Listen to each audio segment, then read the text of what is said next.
नमस्कार, मैं रवीश कुमार। आप देख रहे हैं देश की बात 6 से 7। 24 मार्च को तालाबंदी हुई थी, इसलिए भी कि इस दौरान स्वास्थ्य की व्यवस्थाओं को ठीक कर लिया जाएगा। आज 23 जुलाई है। 4 महीने बाद भी बिहार महामारी से ज्यादा अस्पतालों की अव्यवस्था से जूझ रहा है। थक हार कर और हमारे एनडीटीवी इंडिया और कुछ और मीडिया संस्थानों के लगातार कवरेज के बाद अब जाकर स्वास्थ्य मंत्री मंगल पांडे को ख्याल आया है कि पटना के नालंदा मेडिकल कॉलेज का दौरा भी किया जाए, जहां से हर दिन और लगातार शिकायतें आ रही हैं, कभी शवों को लेकर, कभी मरीज के इलाज को लेकर, और जहां के प्रभारी को केंद्रीय टीम के सामने सच बोलने के कारण पद से हटा दिया गया। उधर बिहार बीजेपी के अध्यक्ष संजय जायसवाल कोरोना से ठीक होने के बाद बेतिया के अस्पताल का दौरा करने गए। फेसबुक पर एक पोस्ट किया, पीपीई किट पहनकर डॉक्टरों की तकलीफ जानने गए। जो तकलीफ पहले ही दिन डॉक्टरों ने दुनिया को बता दिया था कि इस किट को लगातार पहनना आसान नहीं है। इस सामान्य बात का ज्ञान और एहसास उन्हें 4 महीने के बाद हुआ है और फेसबुक पोस्ट पर लिखा है, जबकि संजय जायसवाल खुद एक डॉक्टर हैं। उम्मीद है उनके दौरे के बाद बेतिया का मेडिकल कॉलेज कुछ बेहतर होगा। बेतिया से ही एक वीडियो वायरल हुआ है नरेंद्र बर्नवाल का। जीएमसीएच में उनकी मौत हो गई। मरने से पहले उन्होंने एक वीडियो बनाया, फेसबुक लाइव किया। सोमवार को भर्ती हुए थे और अपने रिकॉर्ड किए हुए वीडियो में नरेंद्र बर्नवाल बता रहे हैं कि इलाज के लिए डॉक्टर तक नहीं आए, स्वास्थ्य कर्मी तक नहीं आते हैं और उसकी क्या हालत है, बर्नवाल की जुबानी सुनिए। सफाई भी नहीं रहता है एकदम, बिल्कुल। डॉक्टर तो बहुत लापरवाह है एकदम, क्या कहें, है ना। आप इस वीडियो को अधिक से अधिक शेयर करें और मेरी जान बचाएं।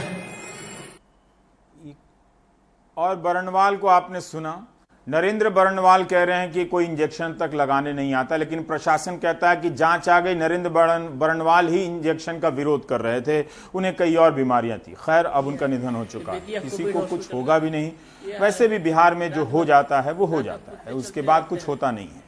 वे जान बचाने की अपील करते रहे, उनकी जान नहीं बची, मगर प्रशासन ने अपने दौरे के बाद रिपोर्ट दे दिया है कि मरीज के कारण ही ये सब हुआ है। मतलब मरीज की जो बात है वो सही नहीं है। सोशल मीडिया पर बेतिया में लोग काफी गुस्सा वगैरह जाहिर कर रहे हैं, जो बात की घटनाओं के बाद अक्सर आजकल सोशल मीडिया में होता है। नरेंद्र बर्नवाल की जान चली गई। प्रशासन की जांच का अचार बनाकर रख लीजिए, अगली बरसात में काम आएगा। बहरहाल इन दौरों से अगर कुछ होना होता तो व्यवस्थाएं ठीक हो जाती। पिछले कई दिनों से बिहार के अलग अलग अस्पतालों के कर्मचारी 2 महीने से सैलरी न मिलने के कारण हड़ताल की धमकी दे रहे हैं। आज पटना एम्स के नर्सिंग स्टाफ जो हैं वो हड़ताल पर चले गए। क्या बिहार सरकार सैलरी देने की स्थिति में नहीं है? क्या कोई ऐसे काम करेगा, जबकि जून के महीने में ही केंद्रीय गृह सचिव ने सबको पत्र लिखा था सैलरी दीजिए। अब ये जो वीडियो है वो अररिया का है। जांच में नेगेटिव आया तो क्वारंटीन कर दिया गया, लिहाजा वीडियो बन गया, वायरल हो गया। अगर लोग खुद से वायरल ना करें तो अब मीडिया को हवा भी नहीं लगेगा, कि क्योंकि मीडिया जो है आपका वो कुछ और किसी और की हवा बनाने में लगा हुआ है। आप जानते हैं भारत को सुपर पावर बनाने की हवा है ये, लेकिन एक अस्पताल में ना जांच है, ना इलाज है, ना डॉक्टर है, ना मरीज, जिसका नाम नरेंद्र बर्नवाल है, वो भी वीडियो बनाकर सुपर पावर इंडिया में अपने आप को नहीं बचा पाते हैं। इस दुखद स्थिति की स्थिति है। एक बार देखिए बिहार से कितने वायरल हुए हैं वीडियो। कोई व्यवस्था ही नहीं है। सरकार कहती है कि यहाँ सारी व्यवस्था है, लेकिन यहाँ कोई व्यवस्था नहीं है। ये बेतिया कोविड हॉस्पिटल का है, ये हाल है। रात में कुत्ते चलते रहते हैं। 2 दिन से डेड बॉडी पड़ी हुई है, आप ये देख सकते हैं। देखिए ये 2 दिन से ये इतना बुरा हाल है कि हम बता नहीं सकते। एक ये बॉडी है, अब ये देख लीजिए। सिचुएशन खराब करके यहाँ पे रखा गया है कि कोई भी इंसान आए तो डर के मारे अपना क्षमता खो सकता है या कुछ भी उसको हो सकता है। ये अंकल है, ये मेरे कुछ नहीं लगते हैं। इसके बाद भी अंकल के मैंने ऑक्सीजन चेंज करता हूँ, इनको ख्याल रखता हूँ, बोलता हूँ अंकल को चाहिए क्या नहीं चाहिए। लेकिन आप नर्स से पूछोगे मैम चलो प्लीज़ जल्दी चलो, पापा की तबीयत ज़्यादा खराब हो रहा है, तो वो बोलते मेरे पास किट नहीं, हम नहीं जा सकते हैं। यहाँ पहला डेड बॉडी, दूसरा बाढ़ में। चाची कब से पड़े हुए हैं? 4 बजे भोर से। 11 बजे रात के 4 बजे भोर में दम टूट गया। दम टूट गया है ना? अभी तो कोई हटाया नहीं है ना, कोई न ले गए हैं। कोई पूछने के लिए आया है कि नहीं कि इसको ले जाने के लिए? कोई पूछ रहा है कि नहीं? और अब हमारे साथ मनीष कुमार हैं जो लगातार अव्यवस्थाओं को रेखांकित कर रहे हैं। मनीष, जो ये बेतिया से जो वीडियो आया नरेंद्र बरनवाल का, जो पुराने व्यवसायी हैं शहर के, वो अपने वीडियो में कह रहे हैं कि इंजेक्शन देने वाला कोई नहीं है। ज़िला प्रशासन अपनी जांच के बाद कह रहा है कि वो खुद मना कर रहे थे कि कोई इंजेक्शन ना दे, ऐसे ही टैबलेट खाकर ठीक हो जाएंगे। वस्तु स्थिति का क्या इस तरह से पता चलेगा कि जिस ज़िला प्रशासन पर आरोप है, जिन अस्पतालों पर, वही जाँच करके सर्टिफिकेट भी दे रहे हैं। निश्चित रूप से जिला प्रशासन की मजबूरी है कि किसी भी राज्य में, जिला में जो भी स्वास्थ्य सेवा में लगे हुए लोग हैं, अगर उनकी लापरवाही से किसी की भी मौत होती है, जैसा कि नरेंद्र बरनवाल के केस में लग भी रहा है, क्योंकि उनके परिवार वालों का दावा है कि जब उनका ऑक्सीजन खत्म हो रहा था तब उन्होंने फोन किया था, और परिवार वालों ने जो उस वार्ड में मौजूद था उसको जब फोन किया तो उसने कोई रिस्पांस नहीं दिया। उसने कहा कि वो खुद से ऑक्सीजन लगा लेंगे। तो ये बिहार में सरकार की, राज्य सरकार की और जिला प्रशासनों की यह एक बहुत बड़ी मजबूरी है कि किसी भी विवादास्पद मृत्यु में वो उसे अपने स्वास्थ्य सेवा के लोगों को बचाना ही है, क्योंकि अगर वो उनके खिलाफ कोई भी कार्रवाई करते हैं तो वो कल से हड़ताल पर चले जाएंगे, वो काम नहीं करेंगे। ऐसे ही कोरोना ने 4 महीने में बिहार की स्वास्थ्य सेवा में जो भी खामियां थी उसको पूरी तरीके से उजागर कर दिया है। और जिसके बाद बिहार के जो स्वास्थ्य मंत्री हैं वो एकमात्र मंत्री हैं जो आपको अपने दफ्तर में भी दिख जाएंगे और मीडिया के लिए भी अवेलेबल हैं, क्योंकि बिहार में ना मुख्यमंत्री ना स्वास्थ्य विभाग के प्रधान सचिव ने आज तक कभी मीडिया से कोरोना के बारे में बातचीत की है। रवीश। मनीष, मैं ये जानना चाहता हूं आपसे, आज ये एम्स में हड़ताल हो गया, इस हड़ताल का वहां पर क्या असर पड़ने वाला है, क्यों हुआ, और अब जो ये दौरे हो रहे हैं, इन दौरों से क्या स्थिति होने वाली है? कुछ ही दिन पहले तो आपने खबर दी थी कि जो स्वास्थ्य विभाग है वो आदेश दे रहा है कि जो 3 अस्पताल हैं, भागलपुर, पीएमसीएच, एनएमसीएच और एक और अस्पताल, वहां सीनियर डॉक्टर जाकर इलाज करें। वहां पर जूनियर डॉक्टर और इंटर्न से इलाज करवाया जा रहा है पटना शहर के बीच में। क्या इन सब चीजों में कोई बदलाव आने वाला है मनीष? देखिए, एक हम लोग जर्नलिज्म में एक लिंगो यूज करते हैं, पेंटिंग और डेंटिंग।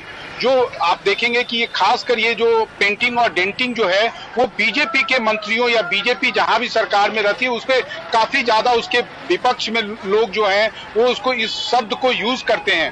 तो जो मंगल पांडे अगर अब पटना के एनएमसीएच कोविड अस्पताल का दौरा कर रहे हैं तो आप मान लीजिए कि उनकी पार्टी को इस बात का अंदाजा है कि उनकी जो छवि है वो बिहार सरकार के कारण और खासकर स्वास्थ्य विभाग जो उनके पास कुछ 1-1.5 साल 2 साल छोड़कर उनके पास रहा है, उसके कारण उनकी इज्जत पर बट्टा लग रहा है, उनकी कार्य प्रणाली पर सब लोग सवाल कर रहे हैं। तो वो एक तरह से आप कहिए डैमेज कंट्रोल वो विजिट है, और वो कल परसों में वो पीएमसीएच भी जाएंगे।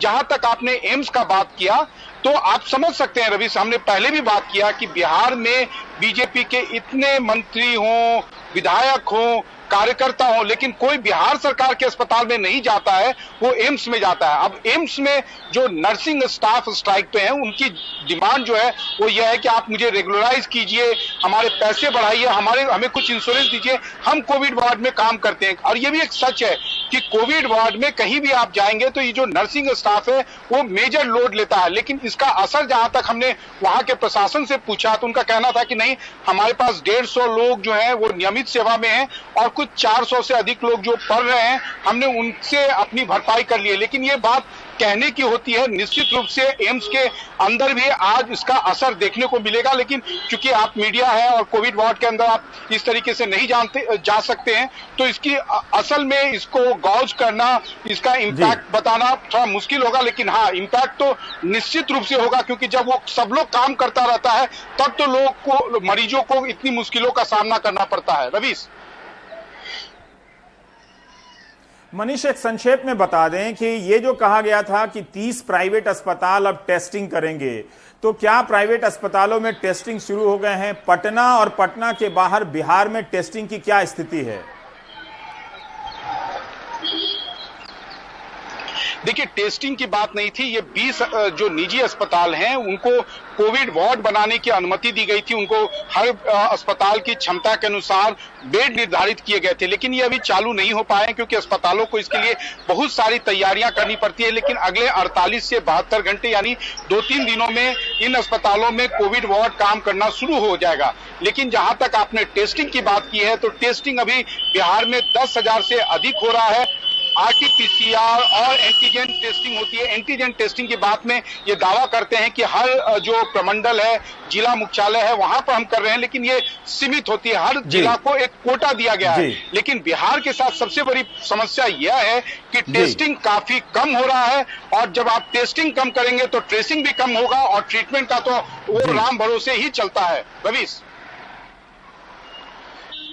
जी, बहुत बहुत शुक्रिया मनीष। आप लगातार असफल प्रयास कर रहे हैं कई हफ्तों से सरकार और लोगों को बताने के लिए कि बिहार की अस्पताल की व्यवस्थाएं ठीक नहीं हो रही हैं। आप आगे भी असफल प्रयास करते रहिए, हम भी असफल प्रयास करते रहेंगे। जो लोग भी ये बात समझते हैं कि उन्हें एक बार कोविड हो गया, अब उनके भीतर इम्यूनिटी यानी हिंदी में प्रतिरोधी क्षमता बन जाएगी, उन्हें इस रिपोर्ट को ध्यान से देखना चाहिए। जो गंभीर रूप से बीमार होते हैं कोविड से और ठीक होकर आते हैं, उनके भीतर जो एंटीबॉडी बनता है वो कब तक रहेगा, कब तक दूसरी बार कोरोना ना हो उससे लड़ सकेगा, ये कोई नहीं जानता है। और जिनके लक्षण परिलक्षित नहीं होते हैं, सामने नहीं आते, उनके शरीर के भीतर जो एंटीबॉडी बनती है वो कितने दिनों तक सामना कर पाएगी कोरोना के संक्रमण का, कोई नहीं जानता है। लेकिन रवीश रंजन शुक्ला की यह रिपोर्ट दिल्ली से बहुत ही चिंताजनक है कि एक पुलिस अधिकारी को कोरोना हुआ, वो ठीक हो गए, कुछ दिन काम किया, उसके बाद भी कोरोना हो गया। दिल्ली में एक पुलिस इंस्पेक्टर को दोबारा कोरोना होने से डॉक्टर हैरान हैं। पहली बार इनका 13 मई को आरटीपीसीआर टेस्ट हुआ, इसमें कोई लक्षण नहीं थे, लेकिन वो पॉजिटिव पाए गए। हफ्ते भर अस्पताल में रहे, 25 मई को ठीक होकर घर चले गए, लेकिन 2 महीने बाद यानी 10 जुलाई को दोबारा बुखार और खांसी आई। तब इन्होंने अपना एंटीजन और आरटीपीसीआर टेस्ट करवाया तो फिर पॉजिटिव आए। ये पेशेंट जो एक इंस्पेक्टर हैं, 13 मई को कैंप लगा हुआ था हॉस्पिटल में, तो इन्होंने अपना टेस्ट करा लिया, इनको कोई सिम्टम नहीं था, वो पॉजिटिव आया। 15 से 22 तक ये हॉस्पिटल में दाखिल रहे, फिर इन्होंने 25 तारीख को अपना टेस्ट कराया जो नेगेटिव आया। उसके बाद ये बिल्कुल स्वस्थ रहे। फिर 10 जुलाई को इनको फीवर और वायरल सिम्टम्स आए। इस बार इन्होंने रैपिड एंटीजन टेस्ट कराया और साथ में अपनी एंटीबॉडीज भी करवाई, तो एंटीबॉडीज बिल्कुल नेगेटिव आई, बट एंटीजन टेस्ट इनका फास्ट एंटीजन टेस्ट पॉजिटिव आया। उसके बाद इन्होंने आरटीपीसीआर कराया, वो भी पॉजिटिव आया। दिल्ली में इस तरह का ये दूसरा मामला है। इससे पहले बाड़ा हिंदूराव अस्पताल की एक नर्स दोबारा पॉजिटिव पाई गई थी, लेकिन कोरोना वायरस के इलाज और शोध से जुड़े डॉक्टर और संस्थान मानने को तैयार नहीं हैं कि कोरोना दोबारा हो सकता है। अभी तक तो ऐसी कोई रिपोर्ट साइंटिफिक जगत के सामने में नहीं है कि दोबारा हो सकता है करके। चर्चा जरूर चल रही है पूरे विश्व में कि दोबारा हो सकता है या नहीं हो सकता है, लेकिन जो हमारी वैज्ञानिक पर्चियाँ जो छपती है जर्नल्स में, किसी भी जर्नल में आज तक ये नहीं है कि किसी को कोरोना हो गया फिर वो आदमी दुरुस्त हो गया, उससे पूरा तो रिकवर कर लिया और बाद में दोबारा हुआ, ऐसा कोई अभी तक कोई पर्ची आई नहीं है अभी तक। तो आज के दिन तो ये नहीं मानेंगे कि दोबारा हो सकता है। नहीं, अगर वायरस पॉजिटिव किसी को हो तो उसमें एंटीबॉडीज बनने के चांसेस बहुत ज़्यादा होते हैं। कुछ दिन पहले भी 2-3 महीने पहले मई में और ये कुछ साउथ कोरिया से और चाइना से रिपोर्ट हुए थे, करीब 90 के आसपास साउथ कोरिया से हुए थे, लेकिन फाइनली जब पाया गया कि नहीं ये लाइव वायरस नहीं है, तो आरटीपीसीआर ने अगर डिटेक्ट किया है तो इसका ये मतलब नहीं कि वो लाइव वायरस ही है और वो पर्सन इन्फेक्शियस है जी। बहुत दिनों तक जो है ये वायरस जो है उनके डेब्रिस जो है पड़े रहते हैं थ्रोट में और आरटीपीसीआर उनको डिटेक्ट कर लेता है तो पॉजिटिव रिजल्ट देता है। क्योंकि ग्लोबल अगर हम एविडेंस देखें, पूरी बात करें तो पूरी दुनिया में 1.5 करोड़ के आसपास लोगों को हो चुका है अभी तक, बट री इन्फेक्शन अभी तक नहीं हुए हैं। जो प्रूवन हो री इन्फेक्शन। सो इसलिए उनकी बहुत ही कम संभावना है। तो क्या मरीजों की पहली पॉजिटिव रिपोर्ट फॉल्स थी या फिर कोरोना होने के बावजूद उनमें एंटीबॉडी नहीं बने? इस तरह के कुछ केस जापान और एकाध देशों में पढ़ने को मिले हैं, इसलिए इस पर गंभीर रिसर्च की बात भी कही जा रही है। इसके बिना कोरोना अबूझ पहेली बना रहेगा। नई दिल्ली से अक्षय डोंगरे के साथ रवीश रंजन शुक्ला, एनडीटीवी इंडिया। तो आपने देखा भी, और ये महामारी चूंकि नई है इसलिए नए नए सवालों के साथ इसे देखते समझते रहने की जरूरत है। लेकिन कालाबाजारियों के लिए महामारी भले ही नई हो मगर उनका खेल पुराना है।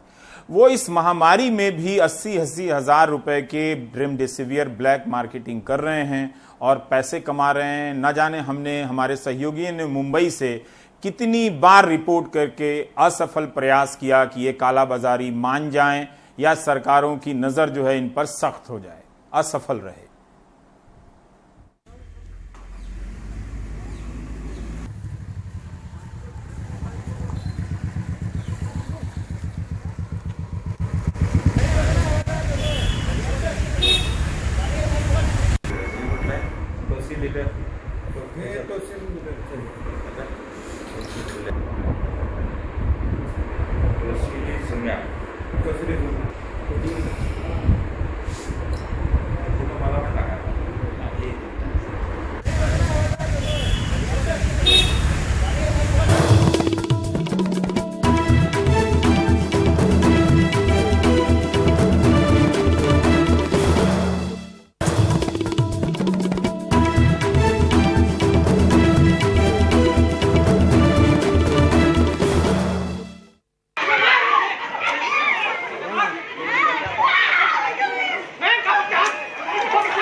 कान का विवाद चल रहा था तो ये लोग आके वो पत्थर मारने लगे, कट्टा हाथ में लिए थे और हमको घसीटते ले गए। फिर हमारी साड़ी आड़ी इनने खोल दी है, तो इनने फिर हमारे पतिदेव भागे वहाँ से। तो उन्होंने क्या हो गया था ना, उनको उसे सब बल्ले मारी और जो हथौड़ा मारे और कट्टा की नोक पे घर से खींच के ले गए।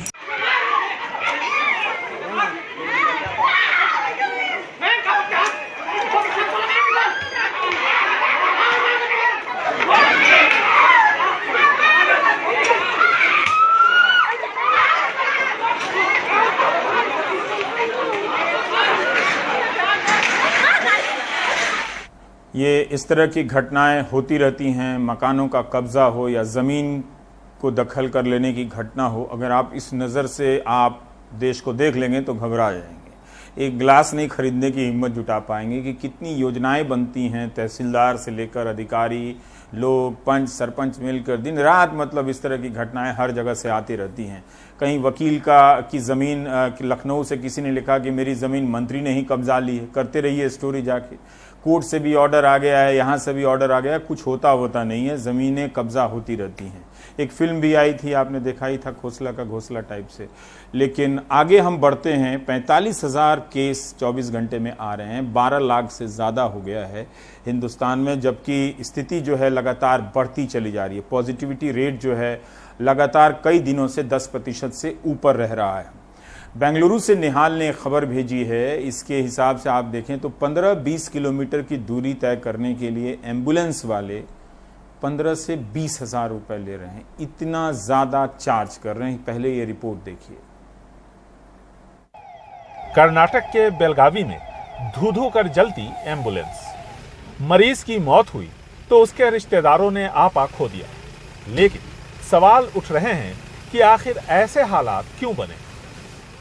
We called an ambulance after several tries to 108. सरकारी एम्बुलेंस सेवा में 108 पर कई बार कोशिश करने के बाद जब एम्बुलेंस नहीं मिली तो हमने प्राइवेट एम्बुलेंस को कॉल किया। शिवाजी नगर से देवनहल्ली के लिए 12,000 रुपये, और दूसरी बार जब हमारे चाचा की तबीयत खराब हुई तो शिवजी नगर से केंगेरी ले जाने के लिए हमें 20,000 रुपये देने पड़े। ₹1,000 from Shivaji Nagar to Kengeri BJ's Apollo Hospital. आखिर इस तरह मनमानी क्यों हो रही है? एम्बुलेंस ड्राइवर्स की सैलरी दोगुनी करनी पड़ी है। उन्हें इंश्योरेंस कवरेज दिया गया है, पीपी किट और दूसरे सामान दिए जाते हैं। ऐसे में रेट बढ़ा है। यह सही है कि कोविड की वजह से ऑपरेशनल कॉस्ट बढ़ा, लेकिन फिर भी 18 किलोमीटर के लिए 20,000 रुपए वसूलना मौके का फायदा उठाने के सिवा कुछ भी नहीं। सरकार ने तकरीबन 400 एम्बुलेंस बेंगलुरु शहर में लाने की बात कही है। कई तैयार भी हैं, लेकिन लाल फीताशाही की वजह से पिछले कुछ दिनों से यूं ही बेकार खड़ी हैं। Basically the dependency on the private ambulance, हम निजी एम्बुलेंस पर निर्भरता पूरी तरह खत्म करने जा रहे हैं। 400 एम्बुलेंस जल्द ही जुड़ जाएंगी। इसके साथ साथ निजी एम्बुलेंस के टैरिफ भी तय करने की जरूरत है। कुछ मौतें इसलिए हुई क्योंकि अस्पतालों में बेड्स नहीं थे या फिर वेंटिलेटर्स की कमी थी। कुछ मौतें इसलिए हुई क्योंकि मरीज एम्बुलेंस की कमी की वजह से अस्पताल तक नहीं पहुंच पाए। और अब कई मरीज इसलिए परेशान हैं क्योंकि एम्बुलेंस वाले मनमानी रकम वसूल रहे हैं। महज कुछ किलोमीटर्स के लिए 10 से 15,000 रुपए थे। सरकार ने पहले ही हाथ खड़े कर लिए हैं, ये कहते हुए कि हालात बेकाबू है। बेंगलुरु से निहाल किदवई, एनडीटीवी इंडिया। और हमारे साथ निहाल किदवई हैं बेंगलुरु से। निहाल, आपकी रिपोर्ट अभी देश की बात में चल रही थी, हम देख रहे थे। हम ये जानना चाहते हैं, आपने अंतिम बात कही कि सरकार ने अपने हाथ खड़े कर दिए हैं। ये जो एम्बुलेंस सेवाएं हैं जो 15 से 20,000 रुपए की मांग कर रही हैं, ये क्या प्राइवेट सेवाएं हैं? और जो सरकार की जो 108 की सेवा है, क्या वो भी 15 से 20,000 रुपए की मांग कर रही है? देखिए, ये जो आरोप लगे हैं 15 से 20,000 रुपए लेने के, ये निजी एम्बुलेंस सर्विस जो है उस पर लगाए गए हैं। और ये हर जगह से, कर्नाटक के सभी इलाकों से इस तरह की खबरें आ रही हैं कि जो निजी एम्बुलेंस वाले हैं वो मनमानी कर रहे हैं, बहुत ज्यादा पैसा वसूल रहे हैं। जो गरीब लोग हैं उनके लिए काफी परेशानी खड़ी हो जाती है। और साथ ही साथ ये सरकार की जो सेवा है 108 की, उसकी जो सबसे बड़ी शिकायत हो यह है कि वह एम्बुलेंस मिलता ही नहीं है। कम से कम 4 से 6 घंटे का इंतजार करना पड़ता है। अधिकारियों ने ऑन कैमरा ये कहा है कि 4 घंटे कम से कम लगते हैं। और हमने देखा है कि कई बार मरीजों ने सड़कों पे दम तोड़ा है। कई बार मरीज सरकारी एम्बुलेंस नहीं मिलने की वजह से अस्पताल नहीं पहुंच पाए हैं। अब देखिए, बेंगलुरु शहर में जब हम घूम रहे थे तो हमने ये देखा कि कई जगहों पर कई सारी एम्बुलेंसेस खड़ी हुई हैं। और वो एम्बुलेंसेस क्यों खड़ी हुई हैं? इसलिए कि वहाँ पर वो सब तैयार हैं, लेकिन सरकार ने अभी तक उनको सर्विस में नहीं लिया है। और इस वजह से ये यहाँ के जो माहौल है, देखिए हर रोज 2 से 2,500 के आसपास केसेस आ रहे हैं। और तब कम से कम सरकार को संभलना चाहिए और इन एम्बुलेंसेस को, जो कि 3-4 दिनों से जो एम्बुलेंसेस खड़ी हुई हैं, उनको जल्द से जल्द सेवा में लेना चाहिए। सरकार का कहना है कि कुछ औपचारिकताएं हैं जो पूरी करनी रह गई हैं, उसके बाद ही इन सभी एम्बुलेंसेस को सेवा में ली जाएंगी। जी, उम्मीद है कि इसमें सुधार होगा और एम्बुलेंस में जो लोग काम करते हैं। बहुत बहुत शुक्रिया निहाल। ज़्यादातर जगहों पे आप देखेंगे कि गोरखपुर से भी एक नर्सिंग स्टाफ ने लिखा था कि उन्हें जो कंपनी एम्बुलेंस को मैनेज करती है उनकी सैलरी हमेशा काट कर देती है। बहुत ज़रूरी है कि इन सब खबरों को छिपाकर किसी और इस तरह से चीन विन को प्रोपेगेंडा चलाया जाए, ताकि आम लोगों की असली जो खबरें हैं वो लोगों तक ना पहुँच पाए और लोग भी इन्हीं राजनीतिक प्रवक्ताओं की मूर्खताओं को ट्वीट और रीट्वीट करते रहें। लोग कितनी तकलीफ में हैं आप देखिए इस तरह से। चूंकि मेरे पीछे लाइब्रेरी है, तो आज नेशनल ब्रॉडकास्टिंग डे है। ये जब भारतीय सिनेमा 100 साल का हो गया तो इस पर एक नया पद का अंक निकला और इसमें इतिहासकार रविकांत का एक लेख है। छोटा सा हिस्सा पढ़ता हूं, आपको पता चलेगा कि ब्रॉडकास्टिंग को लेकर हमारी शुरुआती समझ, उसमें नैतिकताएं कितनी हावी हो गई थी दकियानुसी किस्म की। वो लिख रहे हैं कि यह वो दौर है, 21 अप्रैल 1967 का वो दौर है जब आकाशवाणी अपने अहंकारी अभिजात शुद्धतावाद की चोटी से गिरकर लहूलुहान होकर काफी हद तक संभल चुका था। हाँ, चूंकि इसने सूचना एवं प्रसारण मंत्री डॉक्टर बीवी केसकर के जमाने में फिल्मी संगीत के प्रसारण पर अपनी 5 वर्षीय पाबंदी का हश्र देख लिया था। 5 साल की पाबंदी लगी थी फिल्मी गानों पर, लगा के देख लें आज। देख लिया था कि इसके श्रोताओं ने अपने रेडियो की सुई का रुख रेडियो सिलोन और गोवा की ओर कर लिया था, यानी हिंदुस्तानी सिने संगीत को हिंदुस्तानी श्रोताओं के ही बीच बेचकर मुनाफा विदेशी प्रसारण कंपनियां उठा रही थी। लिहाजा बंबई से विविध भारती नामक चैनल का आगाज 1957 में किया गया और एक ऐतिहासिक गलती को बगले झांकते हुए सुधार कर लिया गया। लेकिन अपने शिशु नागरिक के नैतिक स्वास्थ्य को लेकर जन प्रसारण का इजारेदार केंद्रीय सूचना एवं प्रसारण विभाग इतना चिंतित था कि वह गानों को तो सेंसर करता ही था, रेडियो से मुनाफा कमाने में भी अच्छा खासा खौफ खाता था। पीछे किताब थी इसलिए आपको बता दिया। लेकिन दिल्ली में देखिए कि बेरोजगारी बढ़ी है, क्या उसके कारण इस तरह से अपराध की घटनाएं बढ़ गई हैं, छीना झपटी की। आप लोग भी सतर्क रहें। और उसके बाद हम अररिया बिहार की भी एक वीडियो रिपोर्ट दिखाएंगे। फिर मैं तब तक कुछ और पढ़ता हूं, ब्रेक के बाद आएंगे तो पढ़कर बताएंगे।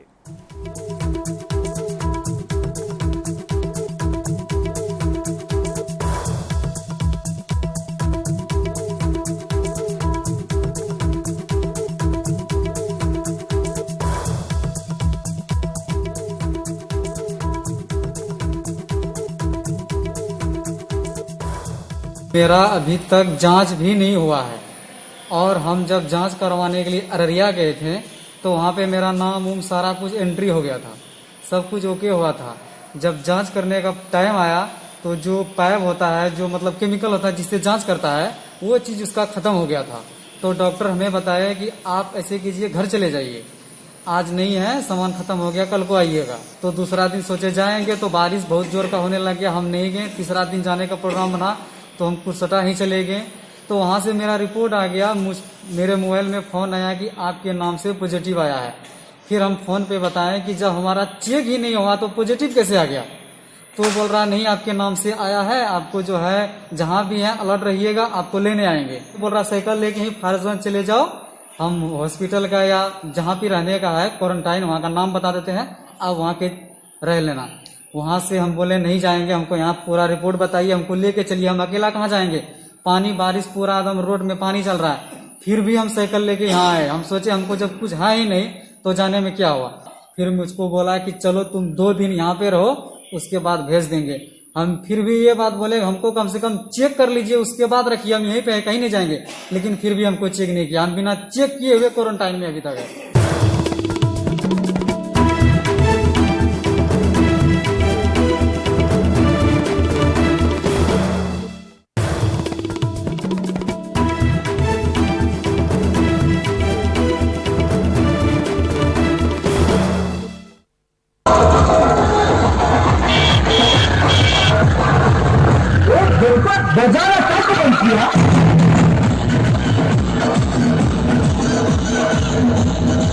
मेरा नाम प्रकाश जटिया है।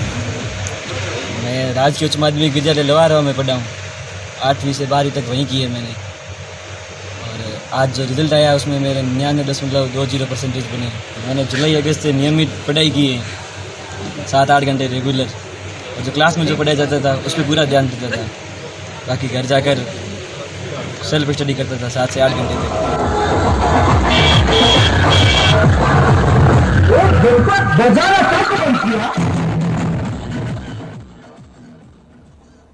सरकारी परीक्षा सिस्टम भी ओलंपिक से कम नहीं है। प्रकाश फुलवरिया ने क्या शानदार कमाल किया। लोग भी देखिए पूरा दम जुट जाते हैं गाजे बाजे के साथ स्वागत करने के लिए। मेरे हाथ में ये किताब मेरे बहुत ही आदरणीय शिक्षक का है, पार्थसारथी गुप्ता का, power politics and the people. आज ब्रॉडकास्टिंग डे है, इसका एक चैप्टर है रेडियो एंड द राज।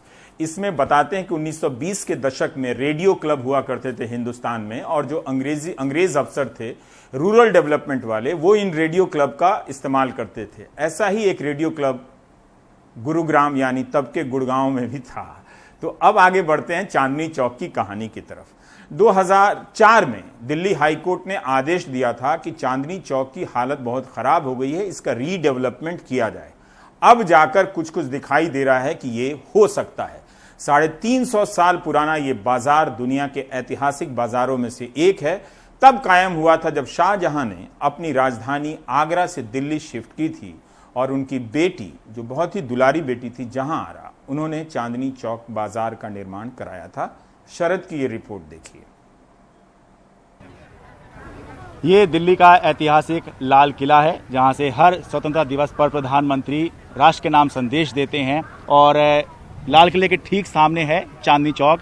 तो चांदनी चौक में पिछले काफ़ी समय से ये कहा जाए कि 1.5 साल के आसपास का समय हो गया है जब सौंदर्यीकरण का काम या पुनर्विकास का काम जो था वो चल रहा था। तो आज जो है इसकी पहली झलक मैं आपको दिखाता हूँ। ये देखिए, ये सामने लाल किला है और लाल किले के सामने से जैन मंदिर से ही यहाँ पर ये जो पुनर्विकास का काम जो शुरू हुआ था उसकी एक पहली झलक देखिए कि आने वाले समय में जो चांदनी चौक की ये पूरी सड़क होगी, चांदनी चौक से लेकर और फतेहपुरी मस्जिद जो लगभग 1400 मीटर की ये सड़क है, ये होगी। और ये देखिए अब इसको इस तरह से बनाया गया है कि ये जो सड़क है एक तो सीमेंट कंक्रीट की सड़क है, जैसा लाल किले का रंग है इस सड़क का रंग भी वैसा ही दिया गया है, बल्कि पूरा ही जो यहाँ पर निर्माण किया गया है अब पुनर्विकास की योजना में, सौंदर्यीकरण की योजना में, पूरी तरह से जो लाल किले का रंग है बिल्कुल उससे मैच करता है। 5.5 मीटर का ये कैरिज वे दोनों तरफ होगा, बीच में 3.5 मीटर का ये डिवाइडर है।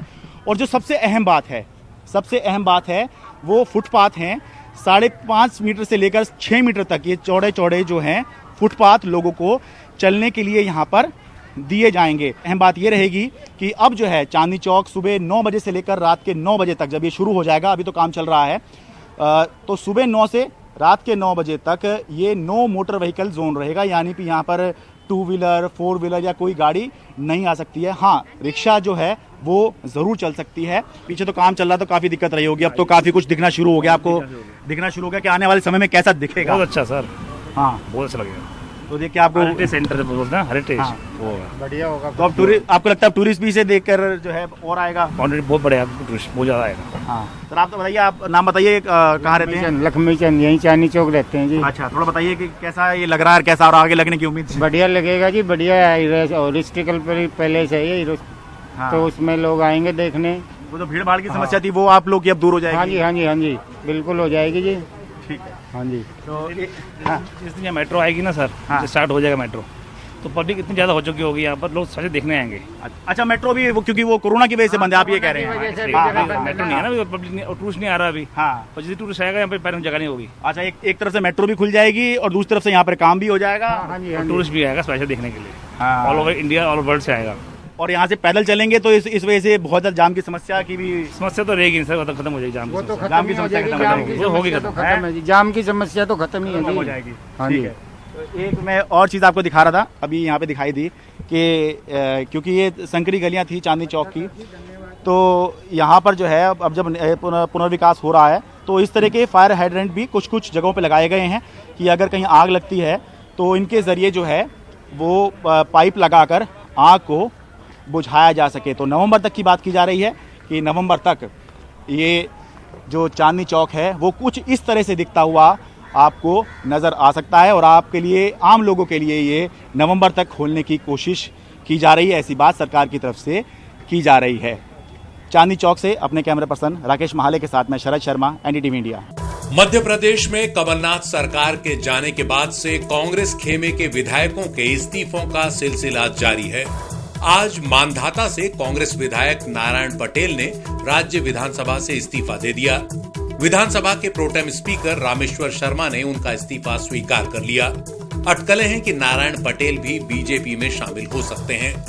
इससे पहले नेपानगर से कांग्रेस विधायक सुमित्रा देवी कासडेकर और बड़ा मल्हेरा से कांग्रेस विधायक प्रद्युम्न सिंह लोधी भी राज्य विधानसभा से इस्तीफा देकर बीजेपी की सदस्यता ले चुके हैं। ज्योतिरादित्य सिंधिया की बगावत के बाद से अब तक कुल 25 कांग्रेसी विधायक पार्टी छोड़ चुके हैं। मध्य प्रदेश में कांग्रेस भी बीजेपी में सेंध लगाने की कोशिशों में जुटी है। आज बीजेपी नेता और राज्य के पूर्व मंत्री KL अग्रवाल पूर्व मुख्यमंत्री कमलनाथ की मौजूदगी में कांग्रेस में शामिल हो गए। अग्रवाल के साथ उनके 400 समर्थक भी कांग्रेस में शामिल हुए हैं। KL अग्रवाल ने पहले ही कहा था कि अगर आने वाले उपचुनावों में उन्हें टिकट मिलेगा तो वो कांग्रेस में शामिल हो जाएंगे। अग्रवाल के शामिल होने के बाद कमलनाथ ने कहा कि इससे आने वाले उपचुनावों में कांग्रेस को ताकत मिलेगी। पूर्वी दिल्ली से बीजेपी के सांसद गौतम गंभीर ने दिल्ली के मुख्यमंत्री अरविंद केजरीवाल पर आरोप लगाया है कि वो दिल्ली में वही कर रहे हैं जो पश्चिम बंगाल में ममता बनर्जी कर रही हैं। गौतम गंभीर का आरोप है कि केजरीवाल की आम आदमी पार्टी दिल्ली में वोट बैंक राजनीति के लिए बांग्लादेशियों और रोहिंग्याओं को राशन कार्ड देने में पक्षपात कर रही है। गंभीर ने दिल्ली की समस्याओं को लेकर भी केजरीवाल सरकार पर लापरवाही के आरोप लगाए और कहा कि शहरी विकास की कमेटी की मीटिंग में पीडब्ल्यूडी के अधिकारी गैर मौजूद रहे।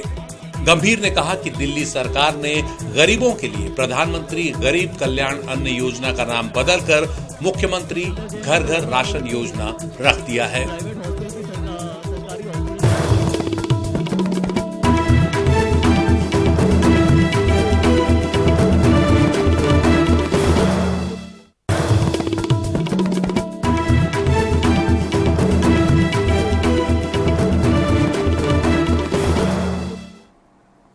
आप देख रहे हैं देश की बात 6 से 7 ब्रेक में मैं फिर से अपने टीचर पार्थसारथी गुप्ता की किताब power politics and the people पढ़ने लगा। इसमें एक प्रसंग है। प्रसंग यह है कि 1932 में सविनय अवज्ञा आंदोलन चल रहा था और गोरे सरकार ने खुफिया रिपोर्ट दी कि कोई अज्ञात रेडियो स्टेशन है जिससे कांग्रेस पार्टी का मराठी, अंग्रेजी और हिंदी में प्रोपेगेंडा हो रहा है कि ब्रिटिश चीजों का बहिष्कार करें। यह अज्ञात रेडियो स्टेशन कौन चला रहा था, कैसे चल रहा था, कुछ पता नहीं। लेकिन आशीष भार्गव की ये रिपोर्ट देखिए कि राजस्थान में स्पीकर के फैसले पर सुप्रीम कोर्ट में हुआ क्या। गुरुवार शाम को राजस्थान के मुख्यमंत्री ने न्यायपालिका में भले ही आस्था जताई, लेकिन सुप्रीम कोर्ट का सुबह का फैसला उनके खिलाफ गया। बड़ी उम्मीद के साथ हाईकोर्ट के खिलाफ सुप्रीम कोर्ट पहुंचे राजस्थान स्पीकर की मांग को खारिज करने में 3 जजों की बेंच को करीब 1.5 घंटा लगा। सुनवाई के दौरान स्पीकर की ओर से कपिल सिब्बल ने कोर्ट में कहा कि हाईकोर्ट ने 24 जुलाई तक स्पीकर को अयोग्यता पर फैसला न करने को कहा जो उसके क्षेत्राधिकार से बाहर है और स्पीकर को ऐसा कोई आदेश दिया नहीं जा सकता। लिहाजा हाईकोर्ट के आदेश पर रोक लगाई जाए और हाईकोर्ट को फैसला देने से भी रोका जाए। लेकिन सुप्रीम कोर्ट ने इन दलीलों को ठुकरा दिया। कोर्ट ने कहा कि इस मामले से स्पीकर के अधिकार और अदालत के क्षेत्राधिकार का बड़ा मुद्दा उभरा है जिस पर लंबी सुनवाई की जरूरत है। सुप्रीम कोर्ट इस पर 27 जुलाई को सुनवाई करेगा। हाई कोर्ट शुक्रवार को अपना फैसला सुना सकता है, लेकिन उसका फैसला सुप्रीम कोर्ट के अंतिम फैसले के अधीन होगा।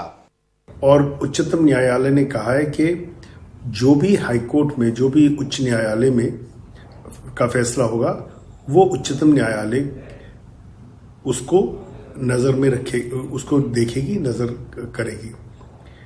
लेकिन इसका मायना ये हुआ क्योंकि सुप्रीम कोर्ट ने कोई स्टे नहीं किया है, हाई कोर्ट की जो प्रोसीडिंग है उस पर कोई रोक नहीं लगाया, इसलिए जो फैसला हाई कोर्ट का आएगा उसको फिर एक या दूसरी पार्टी सुप्रीम कोर्ट लेके जाएगी।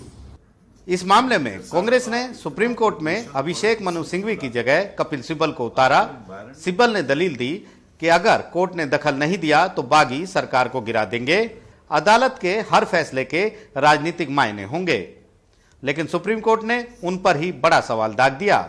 जस्टिस अरुण मिश्रा ने कहा, मान ले एक नेता ने लोगों का विश्वास खो दिया है, पार्टी में रहकर कोई भी असहमति जताएगा तो क्या उन्हें अयोग्य ठहराया जाएगा?